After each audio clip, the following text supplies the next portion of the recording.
Yes. All right, good evening, Living Positive Family. It is April 13th, Tuesday, and we are continuing our conversation on advocacy throughout the community, and we have a lovely guest with us today. So you give me a round of applause in welcoming Michelle.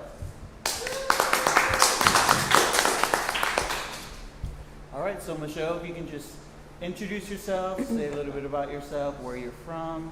Jace, the phone is falling. Woo! Oh!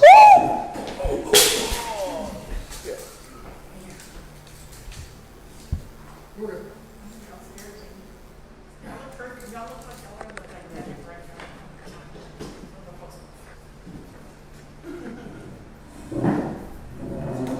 There we go. I love how Jace just stood there. Yeah, Jake just stood there, did not move. Well, I was 10 feet away. Leave me alone. Actually, you were just right behind him. Oh, Okay, so Michelle, as I was saying, just introduce yourself, say a little bit about yourself, where you come from, who you are working with currently, and what you have done for the community. Yeah, so my name's Michelle Corman, and I live here now. Well, actually, I live in Cibolo, but I've been in Texas about 11 years. And then before that, I was on again and off again in Chicago and Omaha, Nebraska. So that's where I've been. And so I kind of based this on my story from the other week about my personal story with HIV and AIDS. And so I will state for the record, I am, because I know you like some labels here. So I'm going with you on the labels. So do you need me to stop? Just go? No, Okay. fine. So, get this thing fixed. Sorry, Okay. Jace is breaking things again.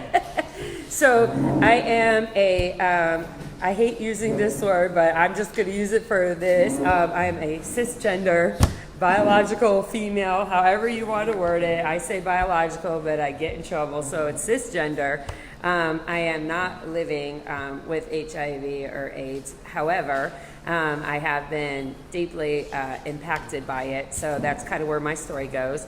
And so I do come from outside of Chicago, and so way back when in 1985, when I was about 12 years old, y'all will remember a special little boy named Ryan White, who grew up in Kokomo, Indiana, which was about 2.5 hours away from me. So it was not uncommon during the dinner table to hear about this boy who could not go to school. And as a 12-year-old, I did not understand. I didn't know what this illness was. I didn't know why it made people sick. I didn't know anything about it, except I know this kid couldn't go to school. And when he did, he didn't have any friends. And that really, at the time, made me really sad. So during that time, of course, it was still new to everyone, and nobody knew really how you could get it. So at the time, my mom was like, oh, I wouldn't let you go to school with that kid. So I feel sorry for him, but no, you couldn't go to school with him. Now she would have been like, not only are you going to school with him, you're going to sit next to him and be his best friend.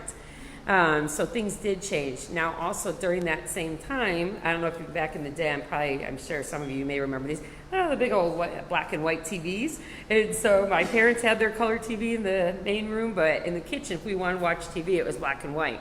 And there was a movie on, and I had no idea what it was. And it was probably the first, maybe one of the first gay movies on HIV and AIDS, Early Frost with Aidan Quinn. And it was playing in the kitchen, and I sat and watched the whole thing. My mom had no idea why I was so enthralled with this movie, but for some reason I was. And so I think that was one of my first starters.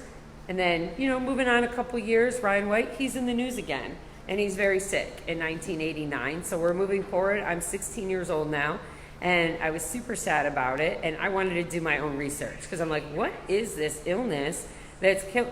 Sir. San Diego, really. It wasn't. Oh, it's John? I don't know, one of you's worse than the other. But anyway, sorry about that. So, not this time, huh? So I had to do my own research, and so there is a book, I don't know if you guys have heard of it, called The Screaming Room. And it is basically a diary and a journal of a mom's account of her son dying from an opportunistic illness. And it's her diary. And at school then, I saw some girl, she asked me, she's like, what is that book you're reading? And why are you reading that book? She's like, do you have AIDS? And I said, maybe I do. And she went off running. And my mom was like, I can't believe you did that. And I told my mom at the age of 16, mark my words, one day I'm going to work with people who are HIV positive. And she's like, you are not. I'm like, oh, I am, because I'm a person of my word. And here I am today. So, you know, that brings me up earlier into college and stuff, you know. I mean, I would be on panels. It was still there. I still wanted to be involved with people who are HIV positive. And so we did panels in the dorms. I set those up. And then, of course, while I'm on break in 1993 at Christmas break, what movie comes out but Philadelphia? And so I have to tell you to this day, and it was on the other day, that I cannot watch that whole movie without crying. I just can't. And so, of course, my roommate's dad was watching. He goes, Michelle, I'm watching this great movie. And I looked over, I'm like, and it was the part as he falls onto the floor and collapses, and he's in the hospital, and then that ending scene, and I'm going to cross my eyes so I don't start crying, where he says, okay, I'm ready. And that movie is just one of those reasons that I'm like, something has to be done. And so then moving a little forward here we are when I'm about 1993, 94. And y'all remember Real World? Mm-hmm. And Pedro was on there. And so you don't know Real World? No? You're looking at me funny. Yeah, actually, they were united. Okay. So it's the third season. I'm sure he's beaten his meat to some of the guys on Real World. Ooh. Well, I don't know. Pedro was a good-looking guy. But Continue on. okay. So that, to me, when he was there and he passed November 11th, 1994. It was just a few hours after the last episode came out. That was the turning point for me. I said, oh my God, there is something out there killing people. And to me, at the time, it was worse than cancer. It was worse than any illness, because if you got it, you were going to die from it. And that's what it was to me. You were going to die from it. So that was on a Friday. He died that Monday morning. I walked in to the Nebraska AIDS Project. I walked into the Nebraska AIDS Project, and I said to them, I'm here to volunteer. And they're like, okay, well, what do you want to do? I'm like, I don't care. I just have to volunteer. And they said, okay. So they had a meeting with me and the executive director, and they're like, well, you know, we do a training, we do all this. I said, I don't care. I have to volunteer. And he goes, why? I'm like, because if you get this, you're going to die, and I need to fix that. And so that's what I did. And I kept going forward. I volunteered with them for several years. I helped when the name quilt brought the AIDS quilt there. I helped take children and younger adults on, what's the word I'm looking for now? Like through the AIDS quilt, and you know, it was like their tour guide, if you will. And so that was something that was near and dear to me. I wanted to work though there, but at the time I didn't have my degree yet. And so they said I could only volunteer since I didn't have my degree. So some of you may or may not know or be aware of, but there's a little thing there called the International Court System, which, you know, is kind of make-believe, but what we do is real and raise money for the communities in each of our cities. And I started doing that in Nebraska back in 1995, and that was kind of my starting platform for HIV and AIDS. And so I got to do, you know, fundraisers, and which I really enjoyed. I got to perform, how we said in the last one, that the drag queens, they were really instrumental in raising the monies for people that needed medications and different things of that nature. So I got to perform alongside them. Back then, my friends were contracting it and they were dying from it. And while I was kind of preparing for tonight, I think what I thought of is, I know at the time, maybe not at the time, the AZT was super horrible when it came to side effects, super horrible. And I know there's people in this room that can attest to that. So I really think that some of my friends that died, they just stopped taking that medicine because they didn't want to have those side effects, because I don't remember any of them having any of those side effects, and I assumed that they would. So that's kind of, you know, what I'm thinking on that. And so I do remember back in the day, like if someone told me they were HIV positive, I started crying because I'm like, oh my God, you're going to die. I mean, I couldn't do anything but cry for them because they were going to die. That was it. You know, and through that, though, like I said, I performed in shows. I volunteered at the Nebraska AIDS Project, so we served lunches for people. They had a big room where you can eat meals there every day. I helped with that. And many of you probably remember way back in the day that movie Tu Wong Fu. That was filmed mostly in Nebraska, and so a lot of my friends were in that movie. And the stunt double for John Leguizamo was one of my good friends who happened to pass away from that, you know, from those kind of opportunistic illnesses, you know. But when you live in it, you don't always see it, right? Because you're so used to it being around you that I had a roommate whose their skin was being sunken in, like their skin was sunken in. Wait, who passed away? Not John Leguizamo. That's what you made it sound No, like. I He said I had a passed away. friend that was a stunt double Oh, okay. for him. And so the stunt double, who is my friend, because a lot of my friends were in that movie, he passed away for an opportunistic illness. No, you don't have to get out yet, you know, Google. It's Okay. John Leguizamo is probably still alive, and I hope, you know. Very alive. Yeah, I'm like, you're like fact checker.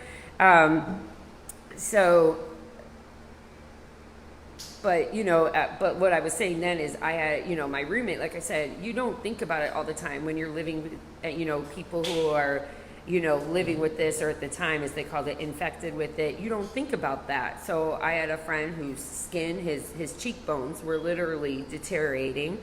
His skin was falling off in chunks. I mean, I'm not just saying dry skin. I mean, he had a pile. And I remember saying, hey, let's go to McDonald's, you know, get something to eat. And we went, and I was like, okay. And he's like, what are you doing? I'm like, I'm parking so we can go in. He's like, I don't want to go in. I want to go through the drive-thru. And I'm like, why? Let's just go in. So finally, after arguing, we went in, and then I saw him like going like this. I'm like, oh, is that why you did want to go in? And he was like, yeah. And I felt really bad because it's like I didn't see that all the time. You know, it was just something that was normal. So I will say in 2003, it really, really, really hit home for me. I told you I was involved with that make-believe, you know, of royalty. And I was what's called a Princess Royal at the time. And my Prince Royal, after we sit down, he all of a sudden just kind of disappeared. I didn't see him for a while. I didn't know why, I just didn't see him. And so I kept asking one of his good friends, where's Steve? Where's Steve? And finally he said to me, I have to tell you something. And so he told me that, see, and this is not going to happen to me, so I'm going to keep going because I was afraid that I would kind of break down, that he explained to me that he had a brain infection and that he was living in a nursing facility. And I said, I want to see him. And he's like, well, I don't think you really want to see him. And I said, no, I want to see him. So he did go ahead and he took me to see him. And he didn't really know who I was, I don't think. I mean, he kept tapping me, like maybe, and you know, so hopefully maybe he did. But he was acting, you know, very different. He wasn't the Steve I knew. And so when it was getting close, I remember sitting there and, you know, just sitting with them and saying, I'll see you later. One of Steve's favorite chocolates was Dove chocolates. And so every year at Christmas time, he would hand them on. He would tell me, you can't have chocolate unless it's Dove chocolate. And so every year at Christmas to this day, when I do a show, I would hand out Dove chocolates in honor of him. And so I said to myself, I have to do something because he did not have insurance. So he didn't have medicine. Couldn't get his medicines. I said, this is just ridiculous and I have to do something. So I walked into that same Nebraska AIDS Project and I said, how much does it cost to take someone off of HIV meds? And they're like, what do you mean? They're like, well, like to pay for them. Like, how much does it cost? Like, how much does the average person cost? And they're, at the time, they're like, he's like, oh my God. They're like $10,000. And I said, okay, well then that's what I got to do. I'm going to raise $10,000. And they all looked at me like I was crazy. And I said, and someone said, apparently you don't know her, because if she's going to say she's going to raise it, she's going to raise it.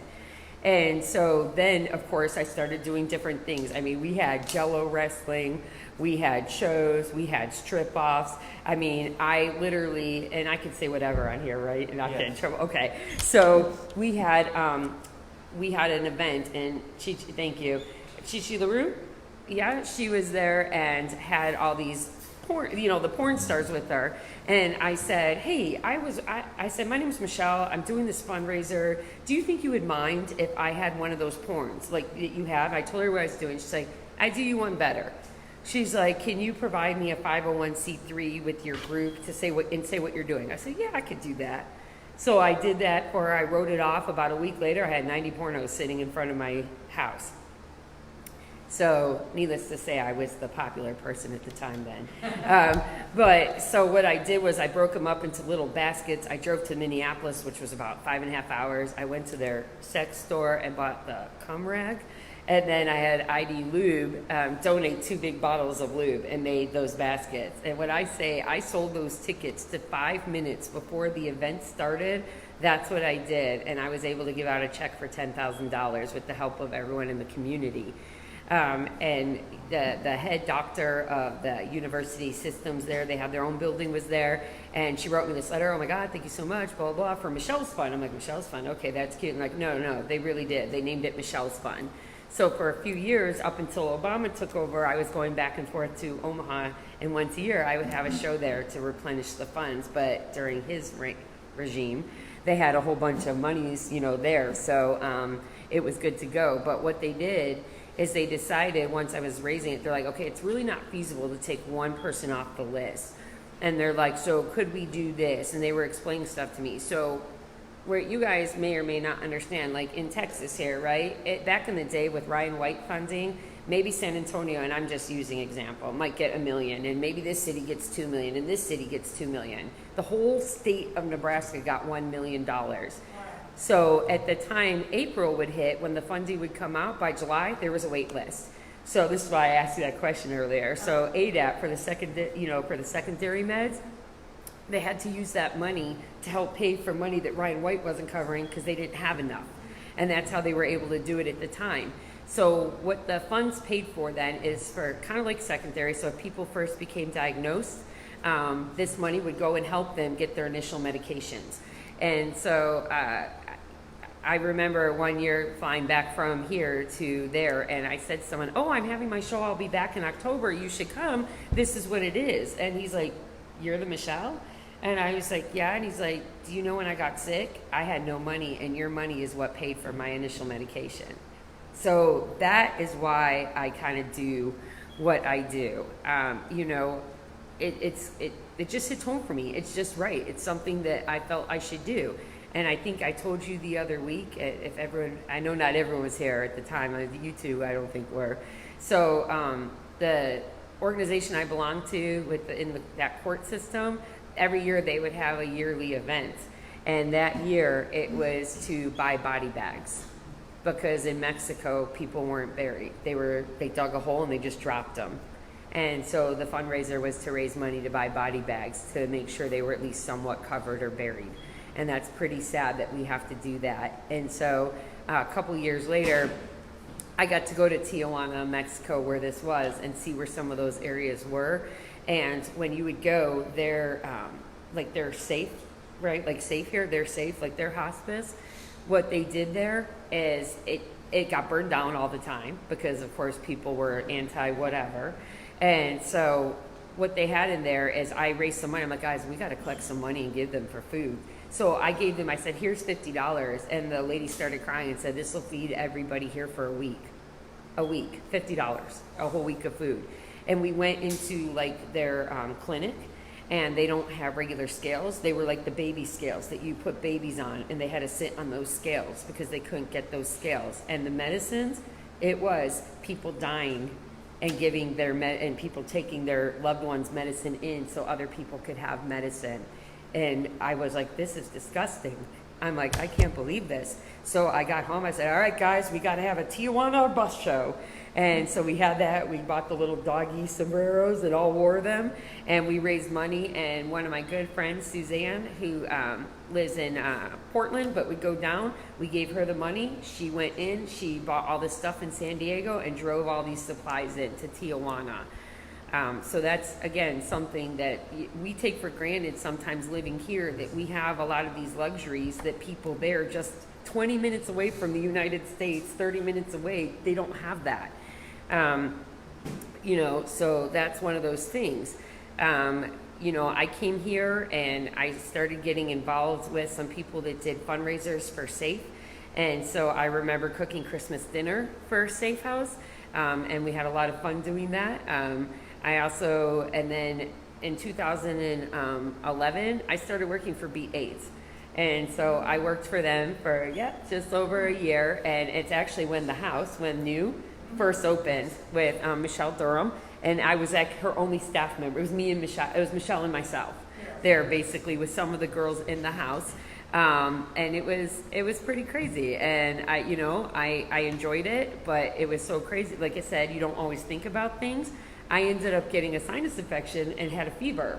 And I went to the doctor. I'm like, okay, well, I can't stay at that house because I don't want to get anybody sick. So I'm like, let me go through my phone. I'm like, no, positive. And I realized that almost everybody on my friends list was positive, and I never thought about it. And I said, so I had to go check myself in a hotel because I didn't want to take a chance I could get anybody sick. I will say, and this is connected with this, but going back a little, I promise I'm almost done, guys, is that I don't know if you know who he is. Have any of you heard of Brian Jackson? Name sounds familiar, but if you talk about it, You probably know who he is because I had him as a guest. Do what? Oh, yeah. So I had him as a guest. I got him in for a guest for one of the Beat AIDS banquets. So Brian Jackson was a little boy, was a baby, a 1-year-old, and he had an asthma attack. And he went to the hospital, and his dad worked at the hospital as a phlebotomist. And he said to the mom, why don't you go get some food? I can watch Brian. It'll be good. And he decided he didn't want to pay child support, so he took infected blood or tainted blood, and he infected his own child with HIV. So at the age of 1 year old, they told him he wouldn't die, or he wouldn't live past to see a few birthdays. He's 31 years old now. So yeah. So I'm super excited about that, and I first met him because Camp Kindle in Nebraska is a camp that's for kids who either have it, HIV or AIDS, or somebody in their immediate family does. Just like a week that they can go and just be kids. And so he was there, and the talk was all over about this kid. And so when I finally got to meet him, I'm sitting there and I'm like, just staring. And finally he looks at me, and I kept looking at him. He goes, would you like a hug? And I'm like, uh-huh. Because I could not believe, because to me, he was like a celebrity. I'm like, he's like a superstar, this kid. And so that was probably when he was about 16 years old. And then when he came here, he was about 22, and he was at the Beat AIDS banquet, and now he's 31. And so what I just keep remembering now is no longer, like you all say, I now know, people tell me they have it. I'm like, okay, next, what's going on tonight? What are the plans? Because it's no longer a death sentence. You're no longer infected. You're living with this illness, and it's a chronic illness. And, it's sad that I lost, some friends, and I wish that didn't happen. But today I'm glad. I'm glad, and I'm happy to be sitting here with all of you. And I'm glad that, all of my friends are still living, and since, the early 90s, I haven't lost anyone else. So I'm so glad for everything that has come this way, and I can't wait to see what the future holds. That's my story. Thank you for sharing. I do have one more question. What did you study in college? What was your Health and Human Services. Well, actually, when I first went, it was African American Studies, and then it was Health and Human Services Administration is what I got my BS in. Did you do that because you thought it would be the best way to be involved with the HIV/AIDS? Yes. So the second time around when I got that, when I went to school, it was to be a caseworker and to go back to like Nebraska and be actually it wasn't Nebraska, to be a caseworker there. And then I ended up having back surgery, and then when I got back around to it and I was going to go through with it, and I understand you don't do things for the money, right? But you still have to be able to survive out there. And the case managers at the Nebraska AIDS Project, they weren't paying not that I make a lot now, but they weren't getting paid for me to survive on my own. And so I still volunteered, but that's why I had to kind of move on.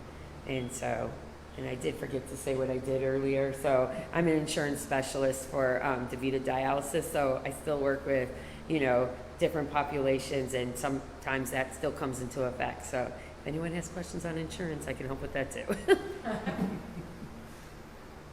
All right, well, I did want to, there was something that you said about your trip to McDonald's with your friend, how you didn't even, you know, recognize the symptoms that he was experiencing, and how it was maybe embarrassing for him. And it just got me thinking about, you know, with other people who have been around HIV and AIDS since the beginning, you know, seeing all those symptoms and just becoming accustomed to seeing them in their daily life, to the point where it's normal for them, and they block out the fact that it's, you know, that someone is experiencing that, and it's embarrassing for them. Like, you're seeing past it, and you're like, oh, that's just normal, and you're accepting it. I think it was interesting because, you know, it's a great thing that you weren't seeing the symptoms on him, you were just seeing him as a person. But then also it was kind of like a double-edged sword, where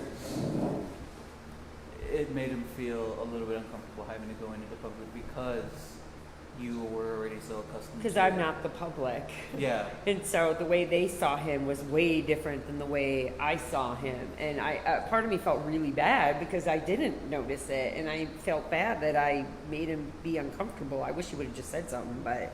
Yeah. I thought that was really pretty cool because, you know, you normally don't hear those types of things. Like, I'm sure, Sylvia, you saw people, you know, with all kinds of symptoms, and it just became. Well, it's like I described the last time I showed, when I'd see, you know, people at the bars, you know, doing the fundraisers and stuff like that. You know, these girls were giving it their all, and, you know, they had the lesions, the Kaposi sarcoma lesions on their back, on their arms, on their stomachs. You know, they had those lesions on their backs and everything, but that was okay. That was okay where we were at. That's right. Because we were going into the clubs, the little clubs, because I told y'all I like the little shitty clubs, you know, not the fancy ones. And so it was okay, it was accepted there, but I don't think they would have been as free somewhere else to walk in with a backless dress with the Kaposi sarcoma showing, you know. And the other thing is that people can be really cruel to begin with, especially with things they don't understand. Now, I know I have some friends that I think I've mentioned have been living with HIV for, you know, when I say a few years, I'm not talking about 15 or 20, I'm talking about 30-something years with HIV. And I promise you, I can tell when I go into a club or a bar, a gay bar, that I can tell you right now who the people who are living. I can't tell you, like, in this current state of affairs the way it is, I can't tell you who's living with HIV, but I can go into a club where there's a lot of older people there, and I can tell you they have HIV without ever having known them or seen them, because those battle scars still exist from way back when. I can tell you, I can look at them and tell you that they're living with HIV, just because it took such a toll on them physically that those characteristics still show. I can look at their back, I can look at their neck, I can look at their face, and I can tell you whether they're living with HIV, you know? So, I mean, that's just not the case. And yesterday I did talk to someone who was newly diagnosed, and I always try to make them comfortable with their diagnoses and stuff like that. But I told them the same story from like the time before, Michelle. You are doing, you know, you're gonna have to start taking one pill a day. This is a chronic illness. But you are doing a disservice to every man who died or woman who died taking 30 pills a day by you going, I can't take one pill a day, it's so hard to remember. No, honey, if they could take 30, you are doing a disservice to every brother, sister, and everything of mine that ever died by refusing to take your one pill a day. I promise you. So I need you to commit right now to taking this one pill a day.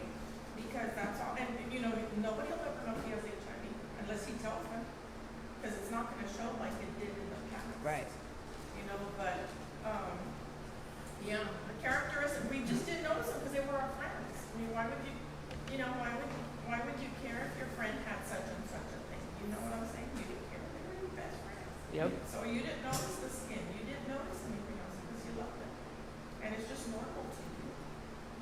John? You know, and you all know how I am. I'm probably the only one in here who took those early meds. You know, they weren't good. No. It was very toxic. It made you sick. But I still took them because I didn't want to get sick. It wasn't until 2005 when the treatment came out. It was a 3-in-1. I think I was taking at least 5 or 6 pills on top of whatever else I took. And you know, it's just I don't think about the positive. I just don't. I take my pills every day. You know, I take it's a new one, Donato. And I take cholesterol. And I take nortriptyline for neuropathy pain. Okay, that at night. In the morning, I take Cymbalta for pain. I take C and D supplements. I do a B12 and I do essential silver. But it's very important that people take the meds. And I don't understand why people they don't want to take it. Yeah. It's just I'm sorry, I was just gonna say real quick, John, that one of the reasons I've heard is because this makes it real now. If I take my med, it makes it real now that I have HIV. And I've told them, Only you to still you. have HIV, but now you're not doing anything about it. So whether it makes it real for you or not, you're just delaying the things that could happen by not taking this pill. Or you could start taking it and not let things get out of hand.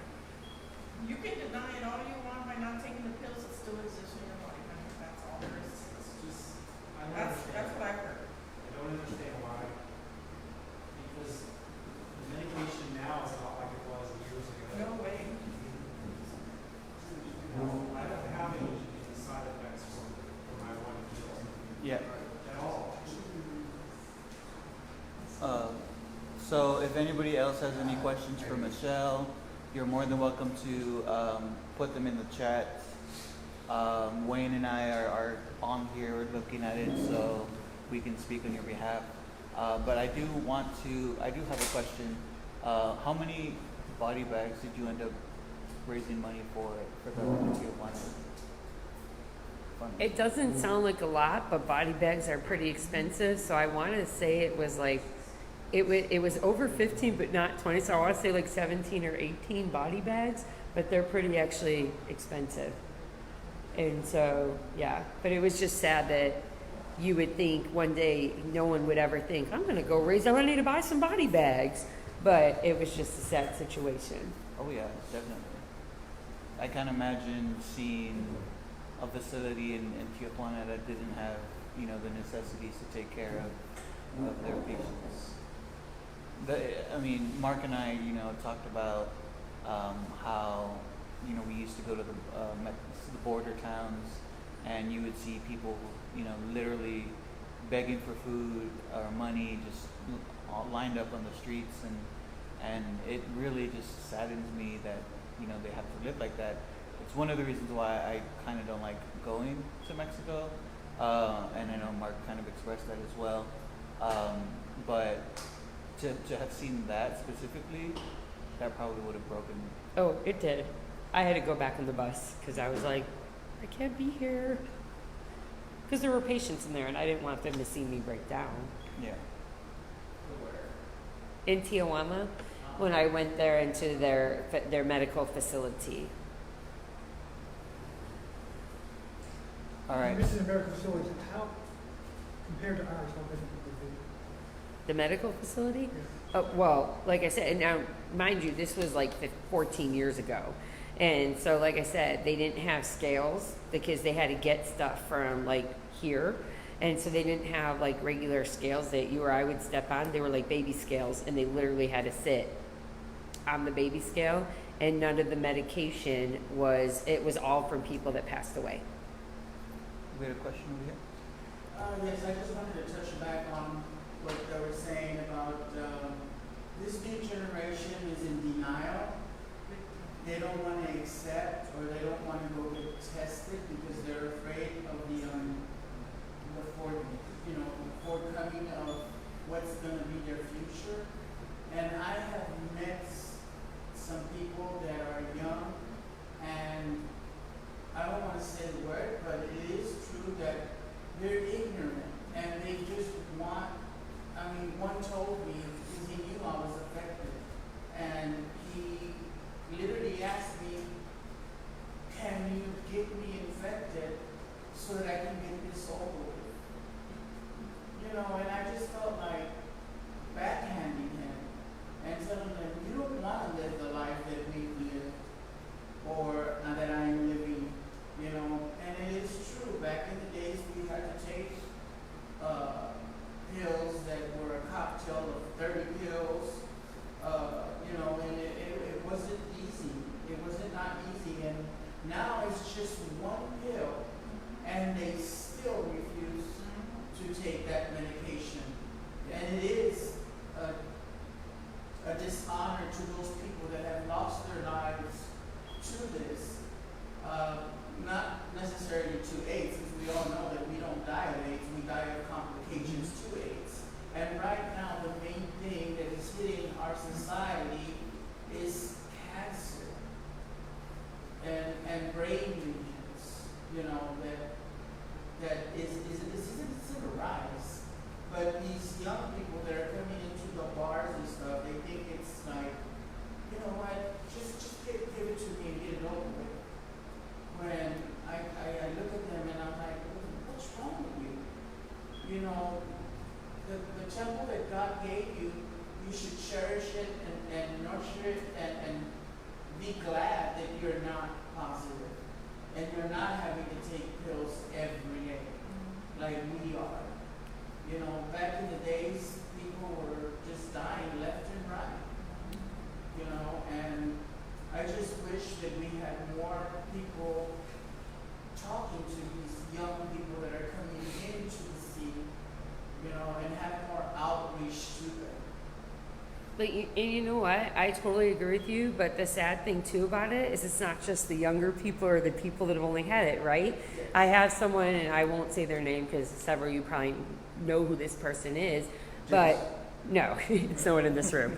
But he decided he didn't want to he'll take his medicines here and there when he feels like it.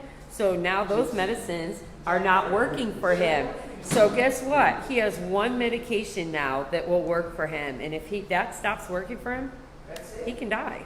And I tell them that too when I talk to them. You're gonna keep knocking yourself out of medication because you're going to become resistant. And once you've done that, you know what? Good luck. Once you have done that, good luck. Why do you want to do that? Why would you want to? Given that you have so many choices, you do not want to become resistant. Now, what are y'all's thoughts on the people who want to purposely stop taking the meds and let nature take its course, if you will? Because I've run across a few people that are like, well, and I don't know if it's depression or what it is, but some of them have said it I guess I'll start. So if someone has made that decision, then of course, in my opinion, I would honor it because it is their decision and their decision alone.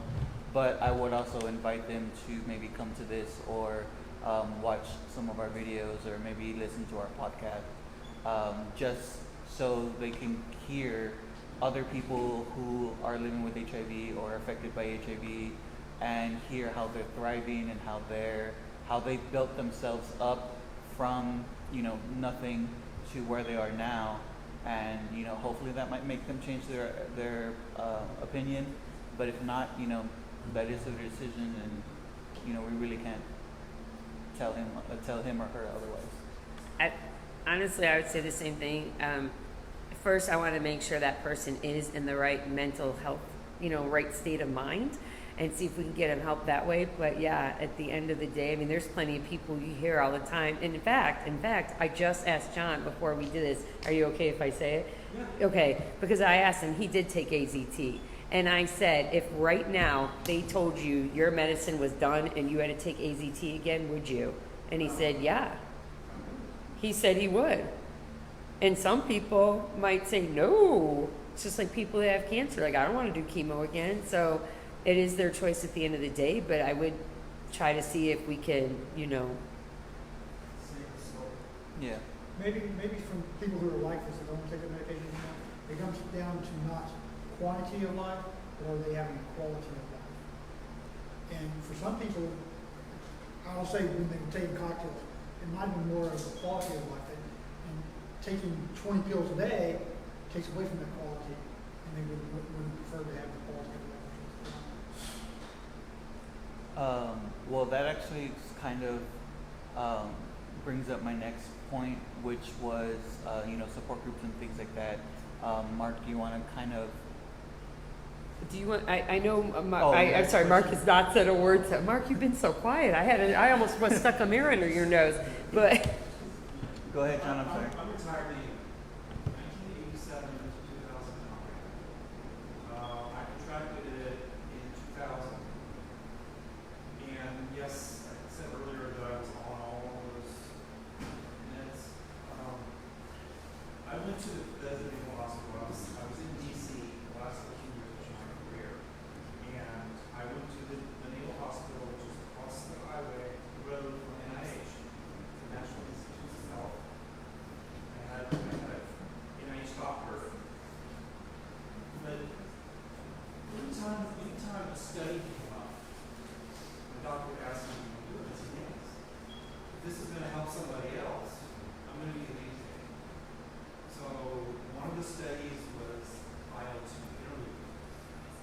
It's a chemotherapy type drug, and I would inject myself twice a day in my stomach. And the side effects from that were worse, much worse. So I wanted to be able to help people, and that's what I did. If it killed me, I just wanted to help people. That's awesome. Thank you for sharing that. So, Mark, I know that you haven't really spoken at all, but if you just want to kind of give your thoughts on support groups, why you started Living Positive, what was the driving force behind it, and what you want to plan for the future of Living Positive. Roy, excuse me, Roy Miles was a good friend of mine, true friend of mine. He, the question that you asked about someone wanting to stop taking some medications, that was him. He did not have too much time to live. He knew that. I knew that.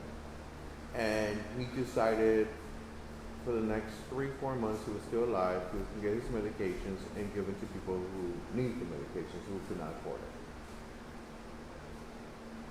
A week before he passed away, he called me at 2:30 in the morning to go pick him some ice cream, chocolate ice cream, pickles, peanut butter, and chocolate syrup.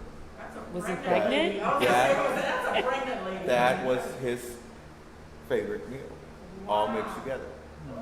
So I've never tried it. That night I did, that morning. Was I it sat good? with him. It was the most disgusting thing I ever could have done. But I sat there and ate it with him. And we talked. And we talked before that he wanted to start a support group. He thought that there was no support group out there that could help people living with HIV. And I thought we will. And then that's when he told me that he had about a week left. He knew he had about a week left. And I was, I guess, I'm probably going to say it wrong, power attorney over him and his life, health-wise. yeah. He said he ended up on a machine to turn it off. He didn't want to live no more. He said he lived his life to the fullest. And he was happy. So, but he did promise me one day to start the group, and I did, and I promised him I would, thinking, okay, that's more than a week. Then he told me, stay away for 3 days. Let me party the way I want to party. I don't want you to see me the way I party. I'm like, okay. Mind you, I saw Roy every single day.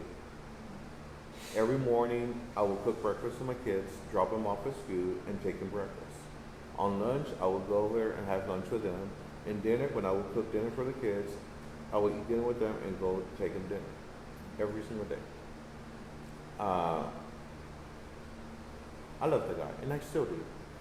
I think about him every single day. I could hear him every once in a while laughing. His first show, of course, was Golden Girls. And when I'm home sometimes, looking at, seeing the Golden Girls, I see the Golden Girls every single day. I can hear him in the background laughing every once in a while, and it puts a smile on my face. The day the morning that he passed away, I got a phone call. This girl called me and told me that Roy was on the floor. And I rushed over to his house. And when I got there, he was in the ambulance already. I followed them down the street. They took him to the hospital. They put him in the machine. And I'm sitting there looking at him. And the doctor comes up to me and tells me, I see you have power of attorney over him. What do you want to do? I said, I want the machines turned off. So that's the hardest thing I've done. I called a friend of mine. He came over. We sat there. The doctor and nurse came in and signed the paperwork. They turned around and told me that it could take up to 30 minutes to an hour, up to a day or two. And I'm like, okay, no problem. So they told me they're gonna give me a couple minutes to say goodbye, and I did. I lay next to him on the bed. I hold him. I told him I love him. I told him I was gonna do what I promised I was gonna do one day. Did not know how, but I was gonna do it. So they came in. I'm there, and I'm holding his hand. The doctor gave me a hug and told me I was making the right decision, and walked away. And the nurse is there, and she's telling me every machine she's turning it off, she's letting me know. And the last machine that she turned off, he squeezed my hand, and he smiled.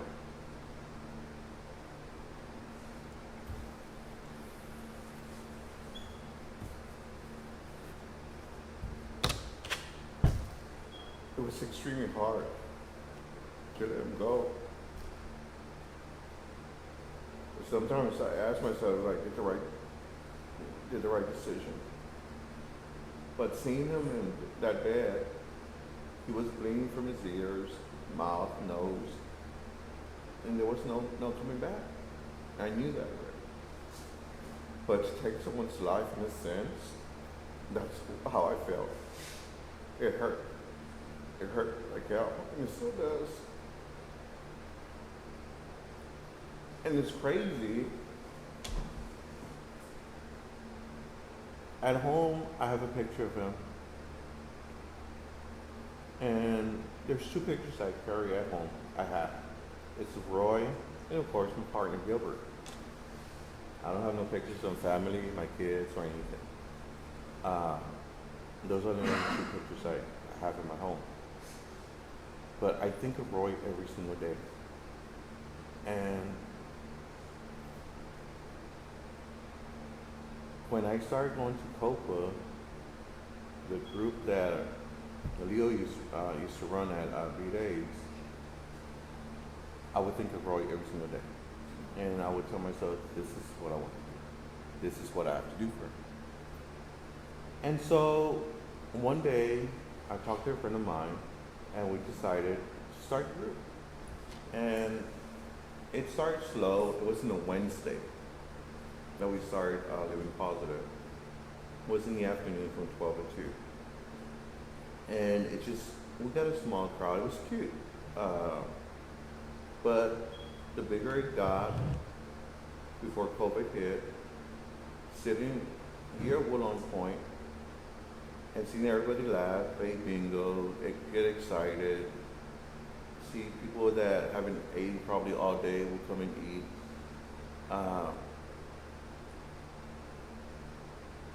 I would smile and I would think of Roy.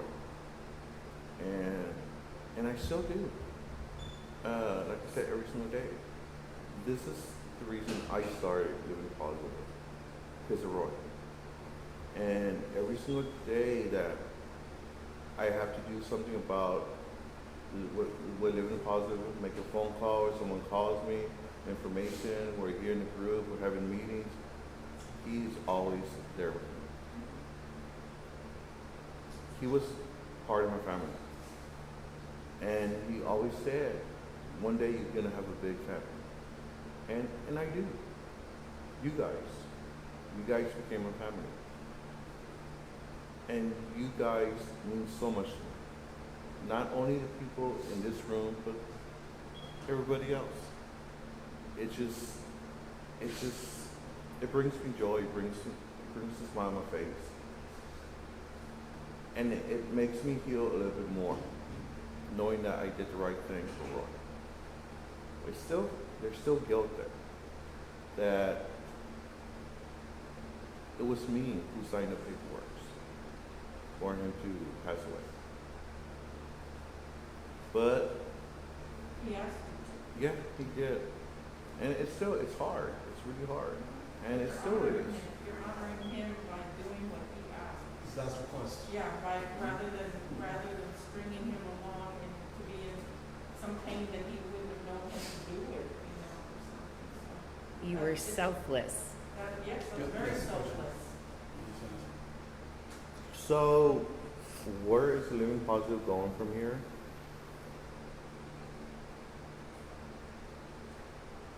One day I want to take Living Positive to Dallas, and before COVID hit, I was in talks of doing that. And one day I'm going to make it happen. It may not be Dallas, it could be somewhere else, but my heart's in Dallas right now. That's where I want to go, because that's where I met Roy for the first time. Roy hit on me at the hidden door. And I looked at him, I'm like, I don't do white boys. No, No, Dallas. Dallas. They have one too. And I'm like, I don't do white boys. And he gave me the most screw up jokes, dad jokes. And every time Jay used to say one and just brings up Roy, puts a smile. And I remember him extremely clear. It's like, I would never forget that night. And he tried to hit on me a couple of times, bought me a couple of drinks, and I still would not take it. It's like, no, it's not gonna happen. So after a year and a half, I came back to San Antonio. I was working in San Antonio at the electric on San Pedro. Guess who walked in? Roy did. And I looked at him, I'm like, you're that white guy. And he said, what? You're that white guy from Dallas. They hit on me. And we laughed. But we talked and we just became friends. And it's that day we were inseparable. We do everything together. We never slept together, but we did everything together. And I love him. And I love him to death. And I still do. But there's a lot of great things going to be happening here pretty soon. We're going to have a closed closet coming here pretty soon that hopefully will be announced in the next couple of weeks. We have the quilt project that we're doing right now, and hopefully by tomorrow it will be put up on Facebook, where you could actually buy a square out. We will have speakers, probably a performer or two for 2 hours. And all that information will be coming out here pretty soon too. We have, in my head, I got so many ideas that I need to sit down with my board and discuss to see how we can make this possible. The doors here at Woodlawn Point are open for anybody to come and join us. I know with COVID, it's really hard. Still, people are really iffy about it. I believe everybody in the room right now is vaccinated, if I'm correct. Probably one or two are not, but mostly everybody is. It just, we are doing everything we can to have people come back to what it used to be. And to play bingo, to eat meals with you guys, and to hug each other, and just have what we call the family talk. But like I said, there's many things coming up, many projects. Hopefully everything will fall into place in the next couple of months that we could do what we need to do. Basically that's it right now. And you, Leo? I mean, I kind of, in terms of living positive, I've kind of been doing some background research on how we can apply for grants and stuff. Because in my eyes, I feel like we can take Living Positive, become a full-fledged company, and extend our reach even further than what we currently have. So I've been kind of looking into that on my downtime at work. But but you pretty much said it perfectly. I mean, we just started the podcast, and I know that we've been slacking on recording and releasing episodes, so we are definitely going to get back on that. I believe that being able to have a podcast where we talk about real life issues and we don't, we don't hold back anything. We don't sugarcoat. Yeah, we don't sugarcoat nothing. It's real. It's completely raw. You hear how it actually is living with HIV here in San Antonio. I know that, you may see characters in TV shows living with it, or LGBT characters in TV shows, but they're all, stereotyped. Sugar-coated. Yeah, sugar-coated, fluffed up, whatever. Everybody has their meds, everybody's fine, nobody's going to the hospital, nobody's wondering how they're going to pay the rent. Yeah, and with this podcast, it breaks all of that down, and it's completely just raw. And I believe that the more that we're able to do these kinds of things, the more that we are able to have you guys come out and talk as well. Like Milton, I know that you are very, you come to our meetings a lot. I would love to have you on the podcast one day, just to, talk about your experience, and anybody else who's interested. This is your platform to voice who you are, what you've gone through. So hopefully we can get that back started up soon. But also, I don't fail to mention, Leo, that Living Positive does have its hooks in other things, like, kudos to the team that also goes and helps. How many food deliveries were made this summer, by people from Living Positive, not just to LGBT, but elderly and, a lot of other things. Kudos have to go that way too, huh? I said new babies. New babies, all kinds of things like that, and then, we did help I think that comes from the fact that while we are focused on people who are living with HIV, we also focus on the people who are affected outside of that as well. Because Michelle and we're in this world and this life together. So we're affected, you and I are affected. Yes. We're affected, and I think people have not given enough, attention to, and that's why I'm grateful for this group, because there's never been any focus towards those affected, and if you think that it hasn't had its impact on people like me and Michelle, mentally it has. yeah, And I've said that several times, that I still, my best friend died January the 8th of 95, and there's still songs that I will turn off on the radio because 26 years later I can't listen to them. I still can't listen to them, and that's 26 years and I'm not over it. I miss it. Well, I said I hand out the chocolates, Yeah. and then I hate to say it, but my tramp stamp is actually in honor of him, so I have a tattoo for him. So, Living Positive went out of its way to accommodate for those people who are also hurting in a whole different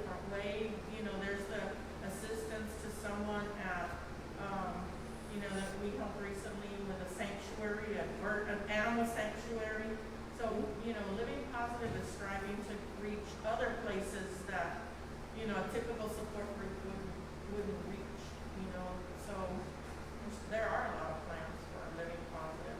Yeah. And then that's why I would love to try to make Living Positive a business, so we can do more things like that.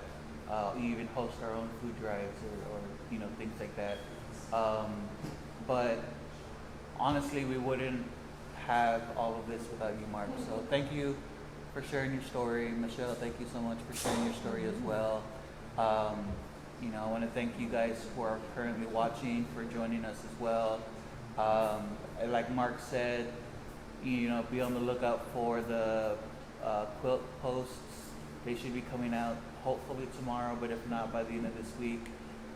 We have some other Living Positive business coming down the pike that Mark and I are working on this week.